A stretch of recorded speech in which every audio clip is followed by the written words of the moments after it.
Hello, and thank you for joining us today on our NAVS channel for narcissistic abuse victims and survivors.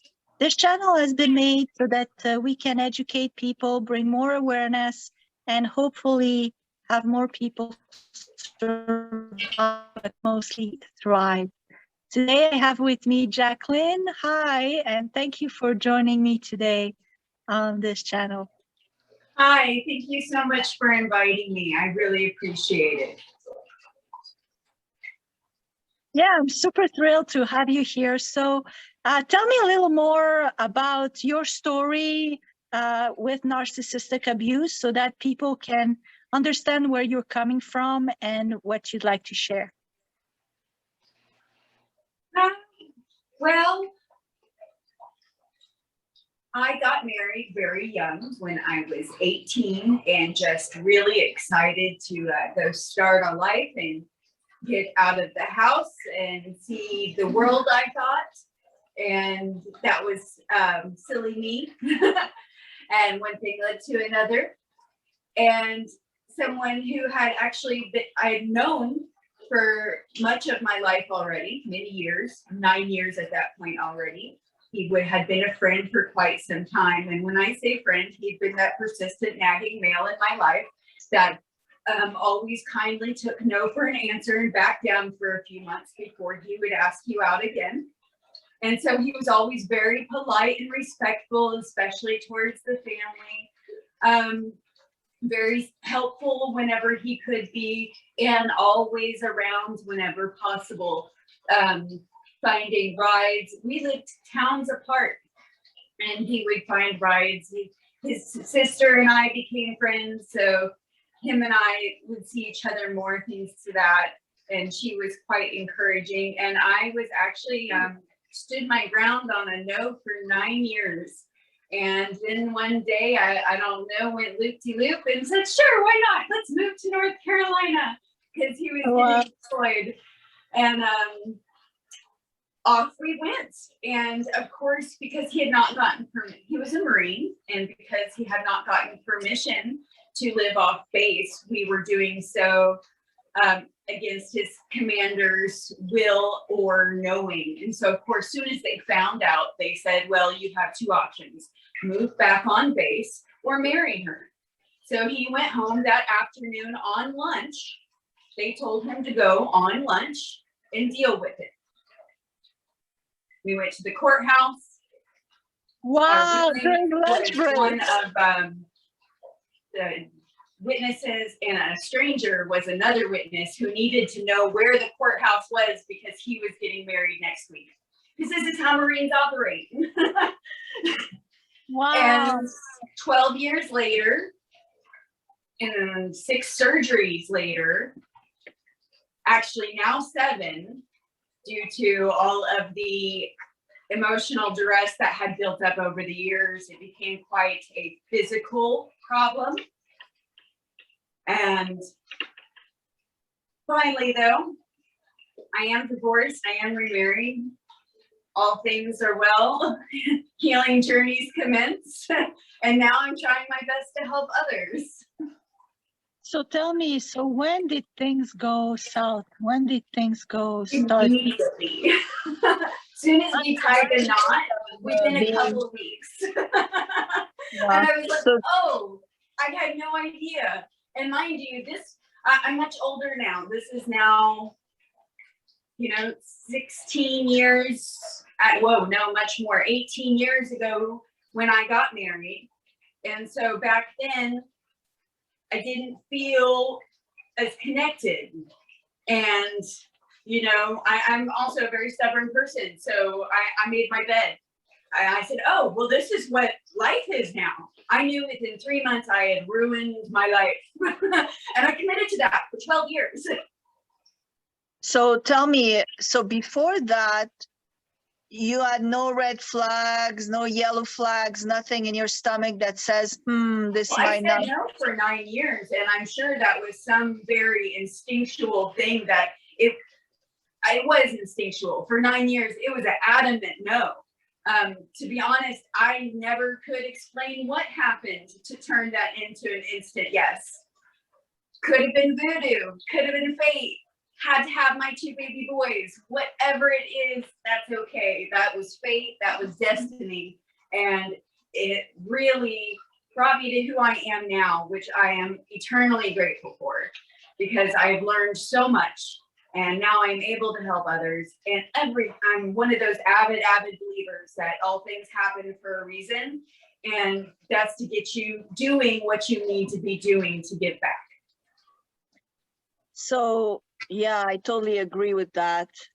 Now, you say you had 6 or 7 surgeries. Were that because of violence, or what was No, that? not at all, actually.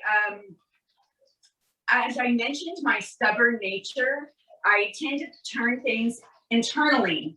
I had also lived most of my life with severe anxiety and depression disorders, quietly. Nobody knew. I did not speak this to anybody.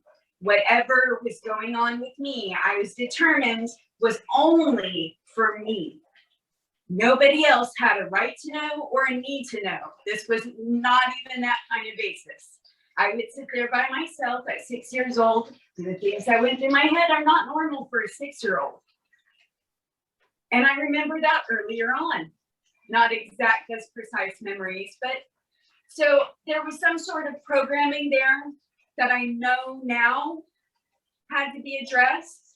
And in order for that to be addressed, certain things just have to cosmically happen. You know, things have to basically hit that rock bottom level. And sometimes you got to dig a little deeper than that, get rid of all that old foundation and start from scratch. Yeah, for sure. And so how did you know that, like, what was the signs of the abuse, or how did you know it was narcissistic, or what were, like, if you could help others immediately recognize the signs, what are they? Or what were they in your case? I went to a place where I just completely shut down. And I had been working for a very big corporation for quite some time. And to much my surprise, really had made great connections with a lot of the people there because I moved up. I was there for overall about 10 years. And so I made good friends, and they were the ones that actually started saying, there are things going on that are not normal.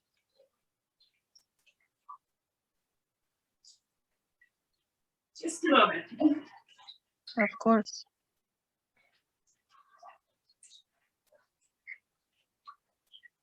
Take your time.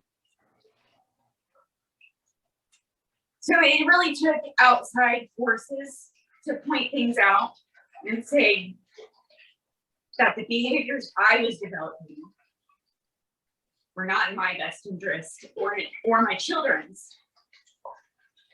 And once I could see that objectively and change my perspective from the people around me, I had friends coming in from the outside. It took about a year of people trying to wake me up, really, to get it together to a point where I could break free. And so how long did it take you once you made the decision, and how did that go about you leaving? I snapped finally, and I told him we had to talk.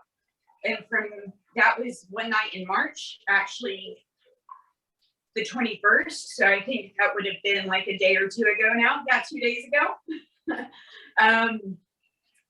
And from there, everything systematically went down. It took a long time for the divorce, and then the custody after the divorce continued on. That battle continued on technically until last year. And that is a total of about a 7-year divorce process from separation to final custody papers signed. Wow. And now you don't see that person anymore? Oh, I do. All the time. We have split custody. He was a police officer in the county because he filed first. And he knew the judges. He knew the bailiff. He knew everybody there.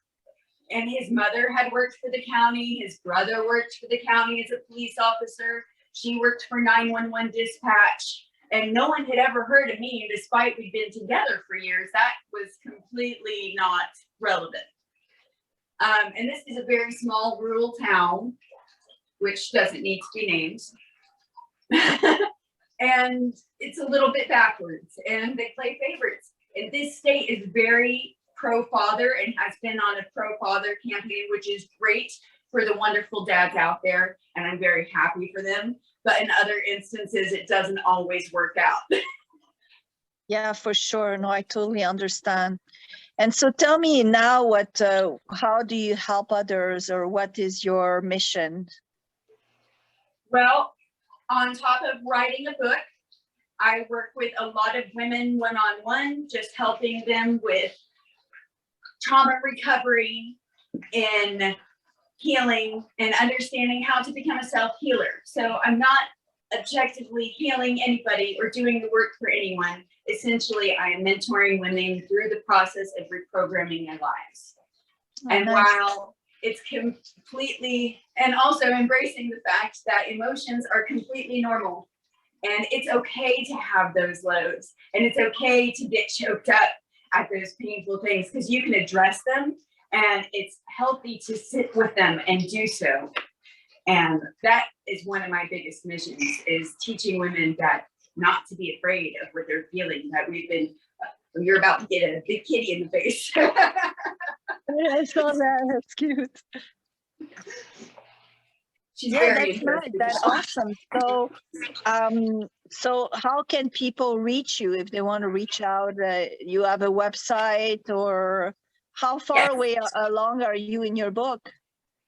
The book is going into final formatting stages and editorial stages and discussion talks with editors. So that's where we're sitting right now, and it's progressed rather rapidly. We're very excited about how you did the most difficult part.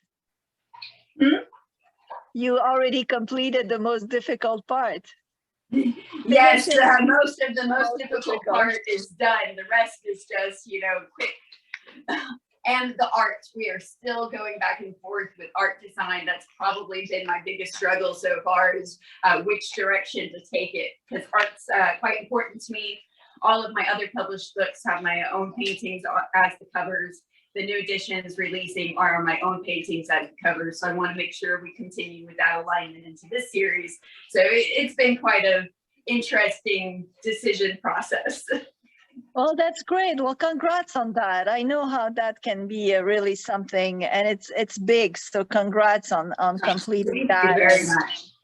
So what would be like an advice you'd like to give women or men who come across this video and would like to, or coping with narcissistic abuse or domestic violence? What would be your advice?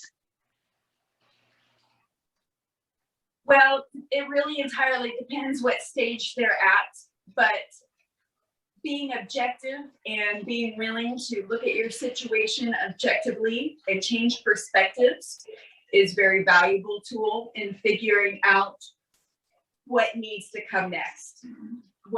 Where are you at in the relationship? Is it strong at that moment? Having been together for a while, have there been lots of arguments, or is it quiet on all fronts? Are you already done? Are you separated? Is this post-recovery? It would be really about finding where you're at on the journey.